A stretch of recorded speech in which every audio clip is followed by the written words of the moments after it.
Right. 3, 2, 1. Welcome to the podcast, Marina. I am so excited to chat with you today. Yeah, likewise. Thank you for inviting me. Yes. Okay. So to get started, why YouTube?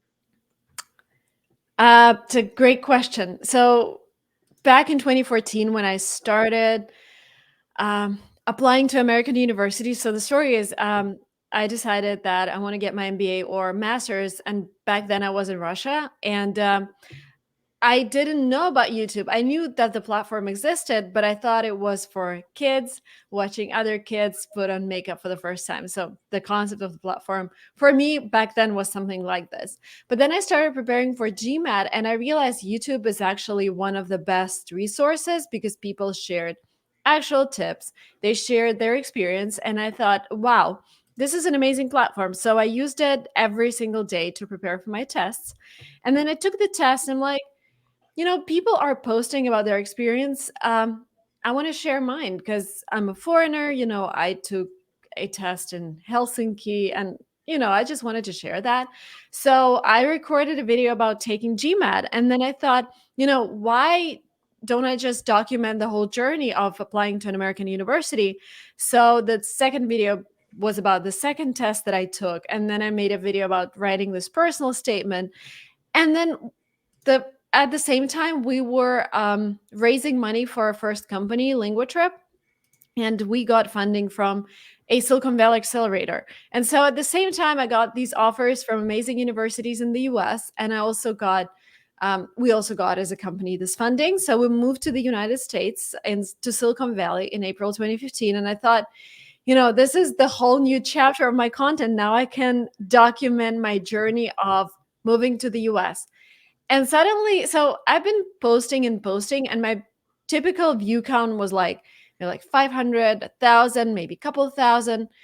And then 8 months into YouTube, I recorded a video about buying a car, and then that video went viral. It was the first time I actually saw 50,000 views and 70,000 views, and I was like, wow, all of these random people coming to my channel just because I posted a video about buying a car. And I realized this is something really cool because, first of all, I love posting things and I was away from my family and they saw everything that was happening to me. Second, we noticed that we had an influx of customers from people who watched my channel first, and they were like, oh, what is the company that you're building?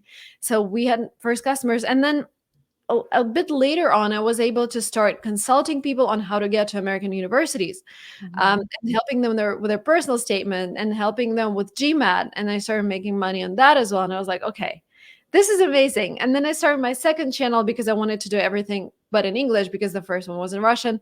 And then a couple of years later, I started my third channel because I realized I also want to talk about business, and like mixing different topics on one channel doesn't really work for me, at least. And yeah, this is it. Now I'm with 3 channels and it's over At 6 this million. point, you're just a junkie. It sounds like Yeah, a exactly. YouTube junkie, Exactly. obsessed with the platform and creating great channels. Okay, so then you have to tell us, hey, what are your 3 channels about? So my first channel, the oldest channel, the Russian one, is about, like, people know me for teaching English, but I also post about Silicon Valley and starting businesses. So now it's like this lifestyle channel. The video that came out today was about NFTs and metaverse. So it's basically about everything. And I like that with that channel, I built this personal connection with the viewers, so they would watch anything that I would post about, which gives me a lot of creative freedom.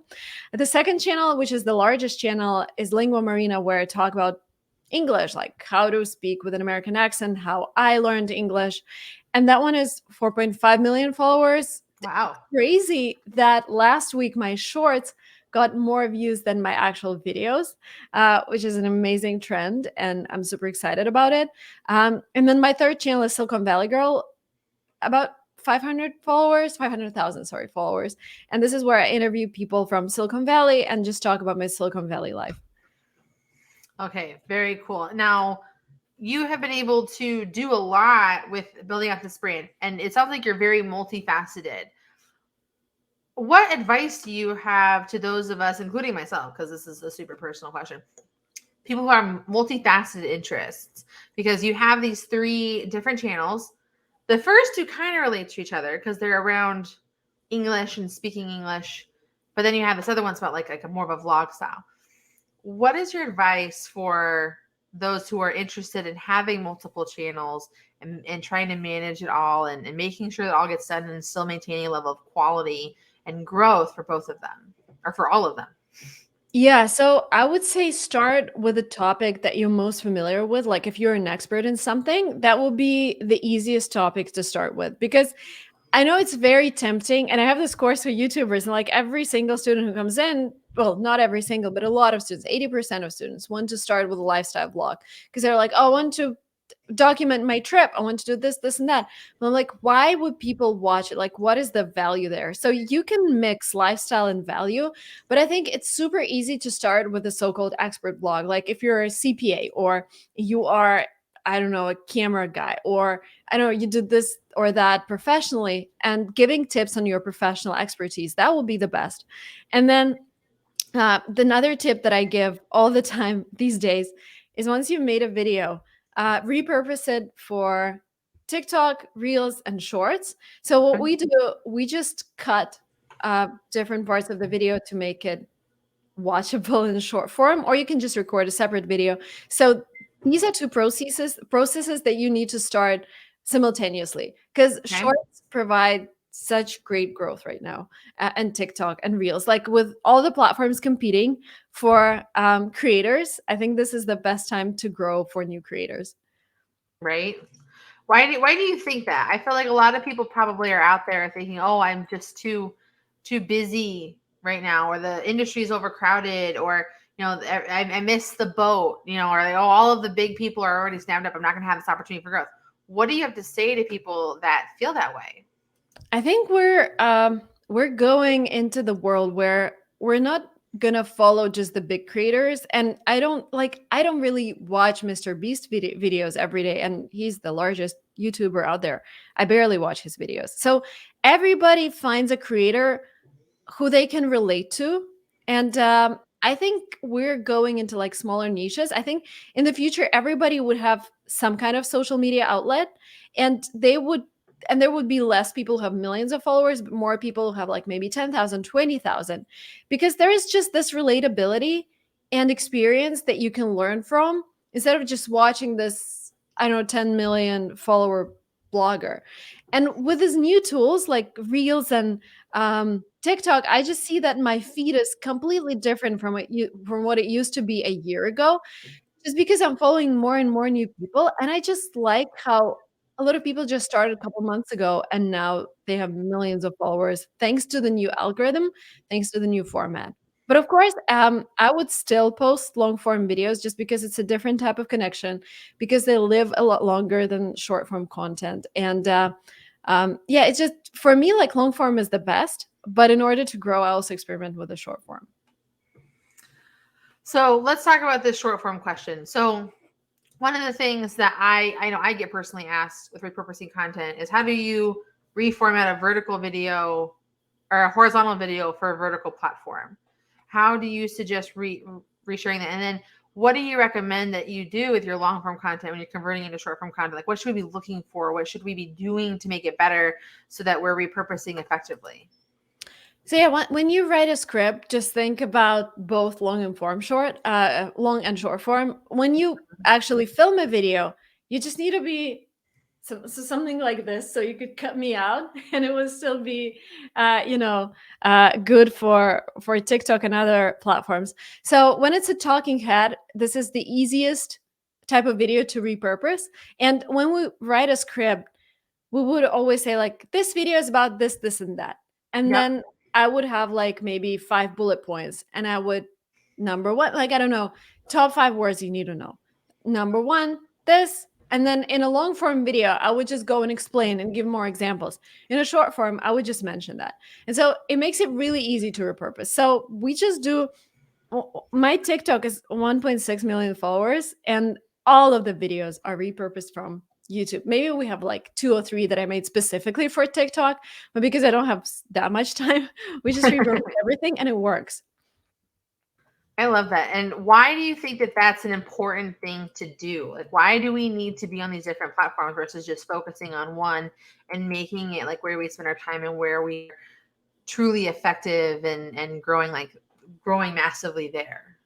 Yeah, well, because it's never been easier. You don't really need to, like, if we talked about TikTok, Instagram, and YouTube 2 years ago, well, TikTok was this super new format. I don't remember 2 years ago. Yeah, probably it was new. But anyways, Instagram People started specific paying content. attention definitely in the pandemic era. Yeah. So So, yeah, like the formats were completely different. Now we have this one format that performs well on every, like on TikTok, Reels, and Shorts. So it's never been easier. You create one video, it's the same kind of scenario, same kind of dynamic, and you just post it everywhere. You don't even have to edit it for every single platform. So because it's so easy, and because there's you don't know where you're gonna grow, I would just post it everywhere because it takes basically what 2 minutes to post everywhere. mhm. I mean, it takes a little longer than that to do it right and all the different Well, I formatting difference. think But yeah, like I get what you're hashtags, saying. but yeah, it's not the most. The thing is like obsessing with hashtags and adding the right, I don't know, music for the platform. This is not the most important thing. The most important thing is content anyway. Mhm. So I would rather spend more time on thinking about the script or how do I look in the video, like what I'm wearing and what is going to be on the thumbnail, because thumbnail is going to be the same for like shorts. What is the first frame that people see? Yeah. I think that's really helpful. So you have all these platforms, you're creating all this content. How are you able to manage it all? Like, do you have a team? Is it you doing it? Like, how are you able to make this all work? Yeah, I have a team. I have so first of all, I have I call her YouTube manager. So a person who I train myself. She writes all the scripts. She works with my editors, and I have two editors. So she just does this back and forth. Oh, we need to add this or cut this out. She works with the thumbnail designers. We also have a couple, but they're all like contractors, so they're not full time. She also creates scripts for TikTok. She does all the research, um, posts the videos. Then I have a salesperson who does brand deals. I know. Yeah. And who else do I have? Oh, and I have the whole team behind my course, but that's like a separate team. They're like over 20 people. And what was it like as you were building? Like, how did you build up this team? What did that look like? Because some of us are, just starting out, not very far along. Some of us are in a growth period and are trying to figure out like how to create more content to make more money. But we know that you can't make more money if you don't have the right team behind you to help execute things. How did you build up that team? What did that look like? And what tips do you have for us? Yeah. So, number one tip is do everything yourself first because you won't be able to understand where you're delegating. And I think it's, I think it's a luxury to just hire someone right away. I did everything myself, even with like all the new platforms, TikTok, etc. Tried to do everything myself first, and then I realized, okay, this part of the process, this is something I don't really enjoy doing, like editing. I'm not the best editor out there, but because I've done it myself, I create like a checklist for my editor. This is what I want to see. There should be like the frame has to change every 2 seconds. These are my tips for my title. But basically, yeah, because I did all of those checklists, I decided why don't I just do a course? So this is how it. So now I hire all the people from my own course, but my first hire was an editor, and I was just so tired of editing all the videos for YouTube. It took 6 hours per video. I was like, I'd rather create more content. Like I would ask myself, what is my superpower? My superpower is to talk to a camera, but there are so many things that could be outsourced, and I don't have to spend my time on it, like writing a script, doing the research. That doesn't mean that I just read whatever my manager prepared for me. I would add stuff. I would add my own examples, but I will have this framework at least. And then editing and thumbnails. So basically, right now, I delegated everything except for actually filming.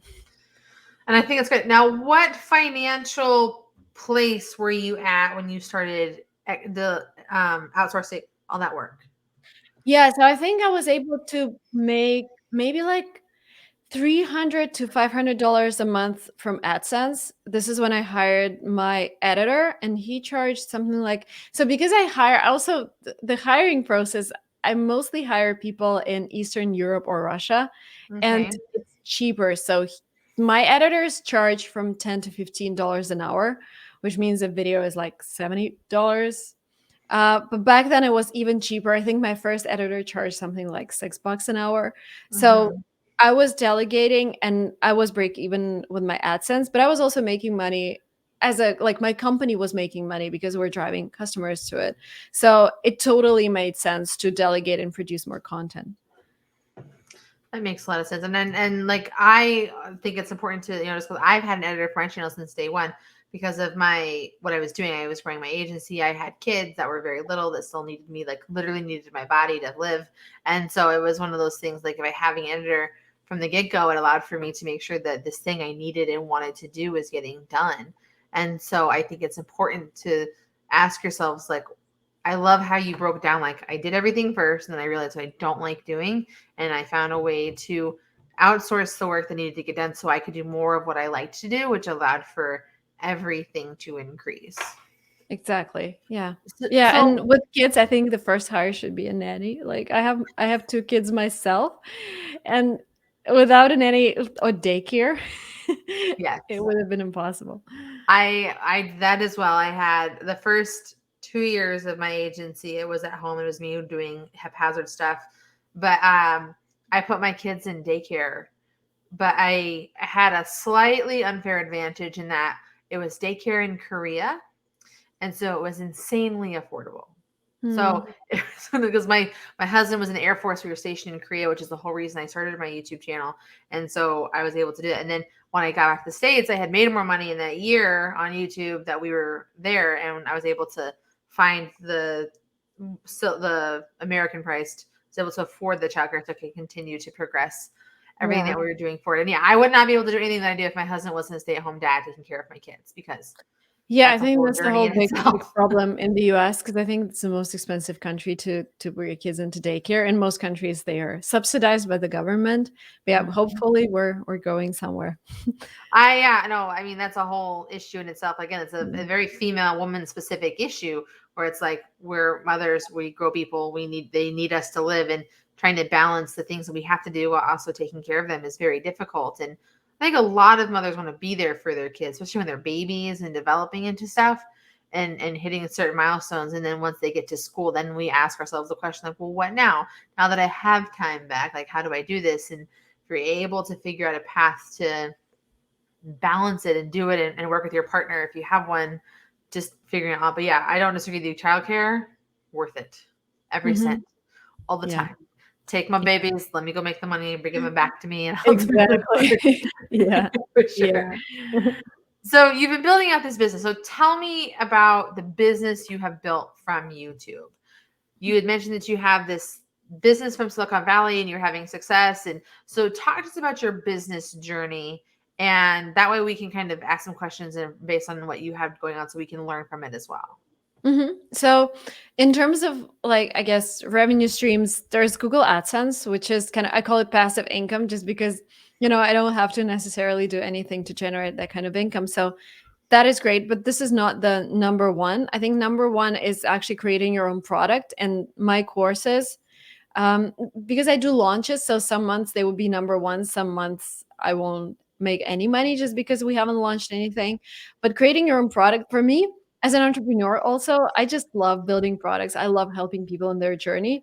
So this is number one source of income. Number two would be brand deals, um, Mm-hmm. and depending on the channel. But Silicon Valley Girl, I think also because I called it Silicon Valley Girl, like once I hit 30,000 followers, and maybe even less, I had brand deals willing to sponsor some videos, which is super great. I'm super grateful for it. And with Lingua Marina, by the way, it's so funny. It's 4.5 million followers, like a lot more views. But because it's a different audience and different demographic, like students, I don't get a lot of brand deals. I maybe get like once a month, once in 2 months. And my Russian channel is also like good in terms of brand deals. And then what else is there? Oh, affiliate, but I'm not the best person to talk about affiliate. I recently talked to a couple of financial YouTubers, and they're like, I made 300,000 on affiliates in like I don't know last month because I was referring to this brokerage app for crypto. And Mm-hmm. I'm like, what? I made $300 on Amazon last month. Ah. My affiliate. So this is how huge like there's this huge difference depending on the niche, how much you can make in affiliate programs. And I've heard like Ali Abdal shared that he made almost like hundreds of thousands on this keyboard affiliate. Like this is something I've never experienced myself, but I know a lot of people who actually make a lot in affiliate income. And then, just random deals that I have sometimes. Oh, I also have a deal with Bilibili, the Chinese platform. So I post there. We repurpose content there and get paid for views. So yeah, like multiple different sources. But top three would be your own product, brand deals, and AdSense. I love that. Now, I want to talk about something that you have that is, I think, so unique to you. I think is a massive opportunity for people who are bilingual. You have a Russian speaking channel, and then you also have these English speaking channels as well. What are the differences between those two? Like, what's the difference between an English YouTube channel and a foreign language channel? How are they treated different? Is the AdSense better? Is like how you execute different? Like what is that? We'll talk about that world.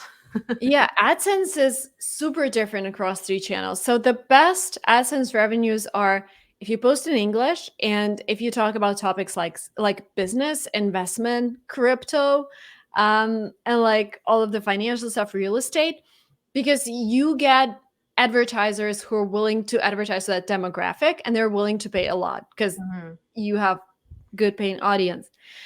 If we're talking about like the worst paying audience, I don't know if I can say that, but yeah, like Google AdSense pays less if your content is more like kids related or very yeah, I don't know, experiments like what happens if you mix Coca-Cola with this Mentos and how is it going to explode? Like you don't get the most highly paying advertisers there. And like regarding the dynamic of the content, I think Russian channel, like it's really, you need to feel the audience. Like every country is so different. For example, Russians, they would be like, they are always looking for things you're trying to conceal or whether you're like they're always looking for a conspiracy in your content. And they trying to see whether you're lying or whether you're not actually in the US. Like this is kind of funny, but at the same time, like if you connect with them, they're like your best friends. And if I meet people in the street and if they're Russian, they'd be like, oh my God, Marina. But if I meet people who are Americans, they would be like, I like your content. And they would be like super. So it's just this, I don't know, it's just this cultural thing. Or like people from Asia, they would be like really excited to see me. Yeah, it's just, just different cultural things. That's got to be really fun though to be able to have had that like cross-platform, cross-cultural like proof that you've been able to build out. What's the same? Like what's the same across all of your channels? I talk about things that I love. Otherwise, I'm unable to talk about things that I'm not passionate about. Like I love languages. I love the US. I like creating products, businesses. I like talking to people. So I won't be able to create content just to get views. This is something that I can't do. And if I try to, I fail like 100%. I've done that a couple times and yeah. Okay, so when we're looking at your journey as a YouTube creator, what is something that, let me say this again, edit that out, Mel. So over the course of your YouTube career, you have learned a lot. So what do you think is one of the most overlooked details or mistakes that you see YouTubers making that's probably hurting their success? Delaying to start. A lot of people are like, oh, maybe in a couple months when this and this happens, when I have more time. The problem is the earlier you start, the earlier you will have all of those videos that are not going to perform. And this is great. This is the way you find your voice. This is the way you realize what people actually want to hear from you. And because a lot of people are afraid to make this mistake, and like in general, we're afraid to make mistakes, but this is something that we need to change in us, because the more mistakes you make at the beginning, the faster you realize like, oh, this is the type of content they want. Because with all of my channels, I went through a stage where I was posting and posting and posting, and the views were tanking all the time. I'll be like, what is happening? And so with one of my channels, I had the situation where I was like, okay, I have like, I don't remember, like maybe 100,000 followers, but I had 5 to 6K views per video, which was like the conversion rates were so low. I was like, maybe I should just stop posting because people are not watching, they're not interested. And instead of doing this, I just challenged myself to posting twice a week instead of posting once a week. And I just doubled down on creating all kinds of content. And in like 3 weeks, I was able to create like how to get into, I took a course. I was taking a course back then in LA, in NIFA, New York Film Academy. Then I was like, content about fundraising in Silicon Valley, content about English. And I did so many different experiments. And then suddenly one video just started gaining more and more views. And after that, I realized, oh, this is where I need to focus. And that was such a game changer. So now I think people are trying to polish their strategy before posting. And I think with all of the new tools, like you don't even have to produce a long form video. Create 10 different shorts, post them on Shorts, TikTok, Instagram, see what performs. And this is, I don't know if you know Justin Khan. This is his strategy with social media. So he's a, I don't know, assistant or manager. She sends them like 10 different questions and tells them to answer them on TikTok. He answers them, records the video. And if one video performs well, they make a long form video on YouTube. So they are able to test the topics before actually creating a long form content. So this is like for me, 2021 is one of the best years to start because you have this unfair advantage where the algorithm pushes short videos. You have this unfair advantage where you don't have to create platform specific content because you can just make one video to post everywhere. And then third, you have platforms competing for creators, and that means YouTube Shorts Fund, 100 million. Instagram paying you 20, what is like 100 or $200 to go live. TikTok introducing different, like they are competing. They're not printing, they're giving out more and more money to creators. And I think this is just amazing. Mm-hmm. I love that thing. I've been having a lot of fun with YouTube Shorts too, because I do so many tutorials on my channel. I've been doing like making shorts about like how to do things really easily with shorts, and it's been great for views. I mean, it's not great for like reach and AdSense because it's totally different thing. Oh yeah. Like my long form videos are just a journey for sure. Yeah. But I love that you talked about that with shorts, and hopefully they can do more with shorts in 2022 to help with growth and stuff for creators so they can make more money. I know a guy that has millions of subscribers on his shorts only YouTube channel, and he's like, I barely make enough to like cover my rent and stuff so that I can just keep doing this. Yeah, And I I'm think like, he'll probably get the cut of this YouTube Shorts fund. They just started distributing it a couple of weeks ago, I think. mm-hmm. So, yeah. Did you qualify for that? Yeah, I qualified for $100. And you have like what, hundreds Because of millions of views on your shorts? yeah, well, I have millions probably, but the thing is, their strategy with this fund is to give it to people who get most views on shorts, and that means Mr. Beast, all the people who are just getting a lot of views anyways. But I think they're evolving into figuring out like how do we make it something comparable to Google AdSense for Mm-hmm. long videos. What are your thoughts on Mr. Beast and what's happening for him as a creator and everything that he's done? He's become kind of like the industry's gold standard. Yeah, well, he's you've seen him on Vid Summit, right? He's amazing, Yes. super approachable and fun guy. Yeah, I think it's just you what a lot of people think, they watch Mr. Beast's videos and they're like, oh, I have to do the same, like I have to do this type of challenge or whatever. This is his niche, and it happened that way that this niche appeals to a lot of people, and this is why he gets a lot of views. But it's really important to tell yourself like, for me, this is not the type of content I'm passionate about. And I don't necessarily produce content just to get more views. I produce content just because I want to talk about things that I'm passionate about. And I think this is number one thing people need to tell themselves, like, I am not going to compete with Mr. Beast. I'm not going to copy content just because it performs really well on this platform. I'm going to be honest with myself. Yes, I'm going to experiment with different formats, but I'm going to talk about things that I truly love, because this is the only way to continue on YouTube and social media. It is a long distance game. Like, at least a year, I would say, in order to get the first follower base to kind of start making money on it. So you Mhm. really need to love it in order to get traction. I don't disagree with you one bit. What's a mistake that you have made as a creator that we could learn from? Of just trying to copy others, trying to experiment with topics just because I see them trending, and I'll be like, "Oh, I need to make this type of video as well." And my subscribers be like, "What?" And me myself, like making this video, I'll be like, "What am I doing?" But let's try. But this is also a good thing, I think. Like what I do on TikTok now, I have this account that is kind of I just started to experiment. And yesterday I showed my husband one of the videos, and he's like, "What are you doing?" Like this is this is not you, and this is super weird. But I think, and he also told me, but this is great that you're experimenting, and this way you understand that this is not your type of content, or maybe this format is yours. So experimenting, and it's okay to be embarrassed. Again, with TikTok, just random people are going to see your videos, or with shorts, and it is great feedback for you, and it's a great experiment. I love that. So I always like to do this, which is a little rapid fire, just so people can know like how you're doing things and learn from you a little bit more. So first things first is, what do you film with? Sorry, can you repeat it? What do you film with? Oh, somewhere here. Let me show.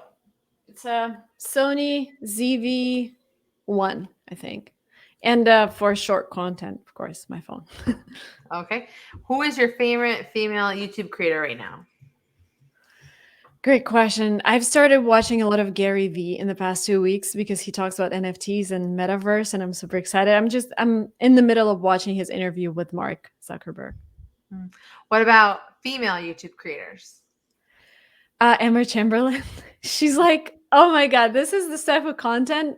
Again, almost every day, I love her vlogs. I love her style, and when I'm watching creators like Gary Vee, I have this FOMO. I have this, oh my God, I'm not working enough. When I watch Emma, I'm so happy with my life and myself. And I just love this dynamic with her content. Who is a dream collaboration for you? Gary Vee. Love it. And what is your favorite video that you have made so far to date? Great question. Well, it is, I'm kind of biased because I also want to name videos that got the most views, just because they were like kind of unique to the platform. So I made this video about pronouncing brand names correctly.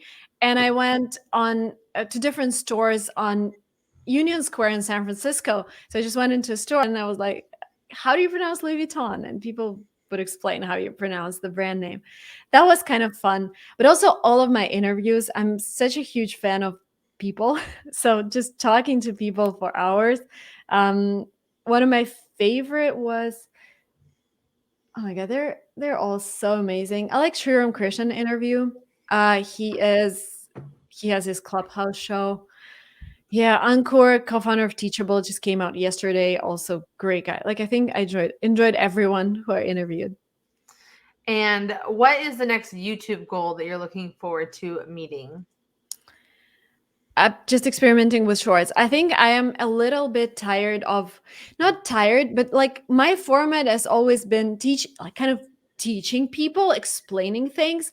I want to be more fun. I want to experiment with dancing and singing and putting on a wig or like old ladies' glasses and like, just trying to be more of an actor than a teacher. Yeah, I just want to experiment with new formats.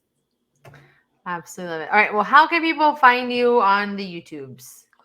So, Lingua Marina, this is the English language teaching channel. Silicon Valley Girl, and Marina Mogilko, first and last name, is my Russian channel. Love it. All right. Well, thank you so much for your time today and for sharing your journey with us. Remember, you and everyone that is listening are impossibly amazing. Until next time, we'll see you soon. See ya. Bye bye.